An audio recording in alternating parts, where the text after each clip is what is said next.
Middle education के एक धमाकेदार वीडियो में आपका स्वागत है। पत्र लेखन से संबंधित प्रश्न हिंदी के पेपर में जरूर देखने को मिलता है, चाहे आपका त्रैमासिक हो, अर्धवार्षिक हो और वार्षिक हो।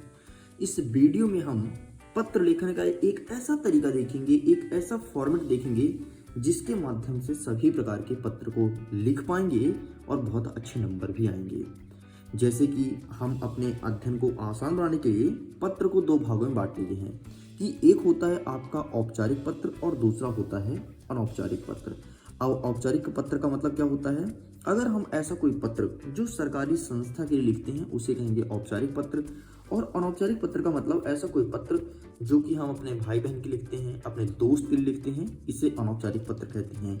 अगर हमको डिफाइन करने के लिए कहा जाए तो हम कुछ इस प्रकार से लिखेंगे, वे पत्र जो किसी कार्यालय, संस्था अथवा व्यावसायिक उद्देश्य की पूर्ति हेतु लिखे जाते हैं उसे औपचारिक पत्र कहते हैं। इसमें प्रार्थना पत्र और आवेदन पत्र जैसे आते हैं, और आप सब बखूबी इससे परिचित हो गए। स्कूल में जब आपको छुट्टी लेनी होती है तो आप पत्र लिखते हैं, जब आपको टीसी चाहिए स्कूल से तो पत्र लिखते हैं, एंड एक्सेट्रा एक्सेट्रा। पत्र को हमने आसान भाषा में समझने के लिए एक और प्रकार बता दिया, अनौपचारिक पत्र। अनौपचारिक पत्र मतलब वे पत्र जो निजी या व्यक्तिगत होते हैं अथवा निजी पात्रों में औपचारिकताएं का समावेशन नहीं होता, वे अनौपचारिक पत्र कहलाता है। जैसे हमने किसी को बधाई पत्र लिखा कि मेरे प्रिय दोस्त, तुम कक्षा 10वीं में बहुत अच्छे अंक से उत्तीर्ण हुए हो, या फिर आमंत्रण पत्र हो कि हमारे घर में बड़े भैया की शादी है, बड़ी दीदी की शादी है, या फिर छोटे भाई का जन्मदिन है, उसमें आइएगा। तो ये सभी अनौपचारिक पत्र में आते हैं। आइए अब हम एक ऐसा फॉर्मेट देखते हैं औपचारिक और अनौपचारिक पत्र का, ताकि सभी प्रकार के पत्र को तुम वहां पर आसानी से लिख पाओ। अब देखिए, आप इस फॉर्मेट के माध्यम से कोई भी औपचारिक पत्र को आसानी से लिख पाएंगे। जैसे कि हमने एक प्रश्न लिया कि अपने कक्षा शिक्षक को, मतलब यहाँ पर फिक्स कर दिया कि किसको लिखना है, कक्षा शिक्षक को ही लिखना है। 3 दिवस के अवकाश हेतु एक आवेदन पत्र लिखना है। मतलब ये तो एक स्कूल के लिए पत्र लिखना है जो कि लिखना है शिक्षक के नाम से। अब देखो, सबसे पहले लिखते हैं सेवा में, ये हमारा पहला बिंदु हो गया। दूसरा लिखेंगे श्रीमान प्रधानाचार्य जी, तो हमें पत्र लिखना है शिक्षक के बारे में, तो हम यहाँ पर लिखेंगे श्रीमान कक्षाचार्य जी। ठीक है, ये सेकंड पॉइंट होता है जिसमें सबसे ऊंचा पद होता है या फिर जिसको पत्र लिख रहे हैं। तो हम यहाँ पर पत्र लिख रहे हैं अपने शिक्षक को, इसलिए यहाँ पर लिखेंगे श्रीमान शिक्षक या फिर कक्षाचार्य जी। आगे थर्ड पॉइंट में आपको लिखना है शासकीय हाई स्कूल, मतलब संस्था का नाम जहाँ पर पत्र भेजना है।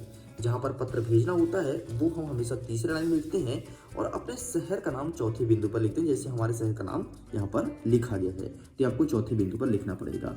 आगे नेक्स्ट पांचवा बिंदु कहता है कि किसी से संबंधित है, ये हमें विषय में लिखा जाता है। जैसे 2 दिन के अवकाश हेतु, हमने प्रश्न में 3 दिन लिया था, तो आप यहाँ से यहाँ पर 3 दिन कर सकते हैं। अब नेक्स्ट आपका छठवां बिंदु है कि संबोधन। अब आपको यहाँ पर संबोधन लिखना है। अब देखिए इसकी फॉरवर्डिंग कैसे होती है। अगर आप यहाँ से लेकर के और यहाँ तक, मतलब अपना सबसे पहले सेवा में लिखना है, फिर जिसको पत्र लिख रहे हैं, फिर कहाँ भेज रहे हैं और शहर का नाम, अगर आप इतना लिखते हैं तो आपको मिलेगा 1 नंबर। और अगर आप विषय में लिख देते हैं कि 2 दिन के अवकाश हेतु प्रार्थना पत्र, मतलब किससे संबंधित है, यदि आप ये लिखते हैं तो आपको मिलेगा 1 नंबर। इस प्रकार से फॉर्मेटिंग की जाती है। आगे बढ़ते हैं। नेक्स्ट कहता है श्रीमान, और श्रीमान वाला संबोधन वाला कथन जब आप लिखना प्रारंभ करेंगे और पूरा का पूरा कथन लिखेंगे तो इसके लिए आपको 1 नंबर दिया जाता है। ये भी चीज मैं सिखा दूंगा किस प्रकार से आपको संबोधन वाला कथन लिखना है। आगे बढ़ते हैं। नीचे आपको लिखना है फिर धन्यवाद, जो कि आपका 7वां पॉइंट होगा। आपका आज्ञाकारी शिष्य, यह कि आप 8वां पॉइंट होगा। और यहाँ पर आपको अपना नाम लिखना है, जैसे का, खा, गा। देखो, आमतौर पर नाम बोर्ड एग्जाम में नहीं लिखा जाता है सिक्योरिटी पर्पस की वजह से।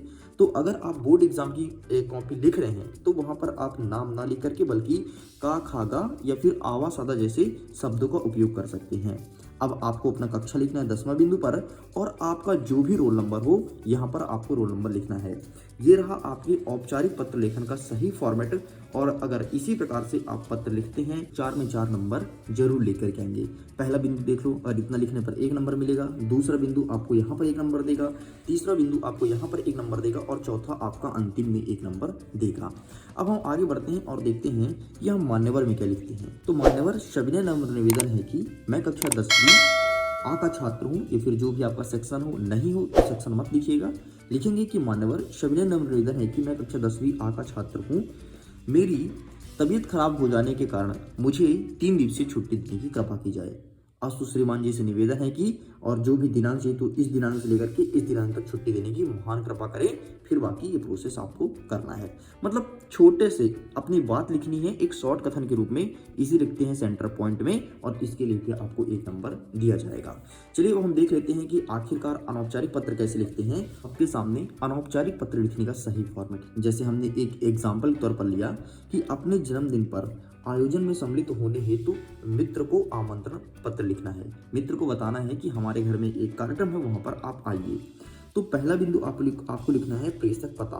प्रेषक पता का मतलब जो भेज रहा है, ठीक है। जैसे आप भेजेंगे तो यहाँ पर आप अपना एड्रेस लिखेंगे, अगर इतना करते हैं तो आपको मिलेगा 1 नंबर।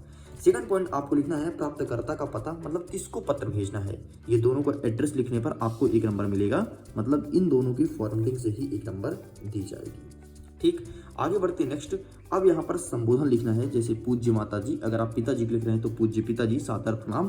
अगर आप ये संबोधन सही तरीके से करते हैं तो आपको 1 नंबर दिया जाएगा। देखिए, जैसे अगर आप छोटे भाई बहन को पत्र लिखते हैं तो यहाँ पर आप संबोधन इस प्रकार से नहीं देंगे। जैसे आप लिखेंगे मेरे छोटे भाई बहन को प्यार। छोटे भाई बहन को हमेशा प्यार वर्ड से डिनोट किया जाता है, और माता जी, पिताजी, चाचा जी, चाची जी, इनको नमस्कार या प्रणाम किया जाता है। इस चीज़ को ध्यान रखना।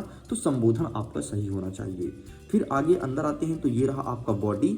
बॉडी में वही बातें लिखनी है एकदम शॉर्ट में जो आपके घर में कार्यक्रम हो रहा है।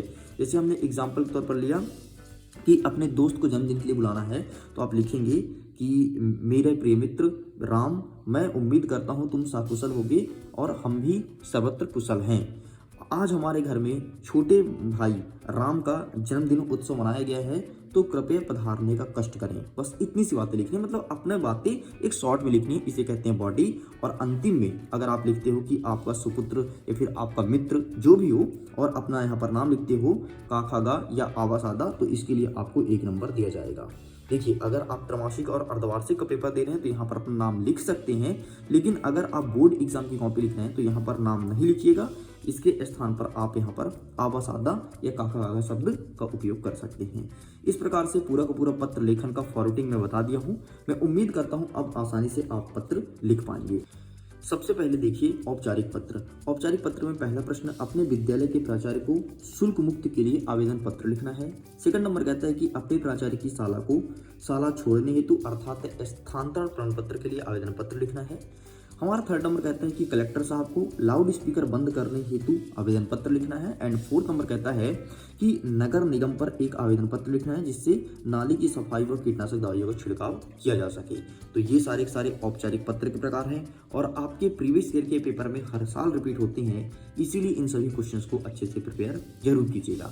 अब चलिए इसी फॉर्मेटिंग में हम देख लेते हैं कि अनौपचारिक पत्र के फॉर्मेट क्या रहने वाला है। तो ये रहा आपके सामने अनौपचारिक पत्र। पहला प्रश्न आपकी परीक्षा में आएगा कि वार्षिक परीक्षा की तैयारी की जानकारी देते हुए अपने पिताजी को पत्र लिखना है और कुछ इस प्रकार से आपको फॉर्मेटिंग करनी है, जैसे कि आप देख सकते हैं। पर इसी में प्रश्न क्रमांक दूसरा, अपने बड़े भाई के विवाह में सम्मिलित होने हेतु अपने मित्र को पत्र लिखना है। तीसरा नंबर कहता है कि प्रथम श्रेणी में उत्तीर्ण होने पर मित्र को बधाई पत्र लिखिए। और यहीं पर चौथा नंबर कहता है कि जन्मदिन के आयोजन पर सम्मिलित होने हेतु मित्र को पत्र लिखिए। इसमें आप एक चीज और जोड़ सकते हैं कि शादी के लिए इन्वाइट करने के लिए मित्र को पत्र लिखना है। तो इस प्रकार से आपके एग्जाम में औपचारिक और अनौपचारिक पत्र लेखन देखने को मिलेगा। मैं उम्मीद करता हूँ वीडियो पसंद आया होगा। वीडियो पसंद आया तो वीडियो को लाइक करिए, अपने दोस्तों के साथ शेयर कीजिए और अगर फॉर्मेटिंग सही लगा हो तो अपने सभी दोस्तों को बताइए ताकि उनको भी फायदा मिल पाए। मैं वीडियो को एंड करता हूँ। एग्जाम के लिए ऑल द बेस्ट।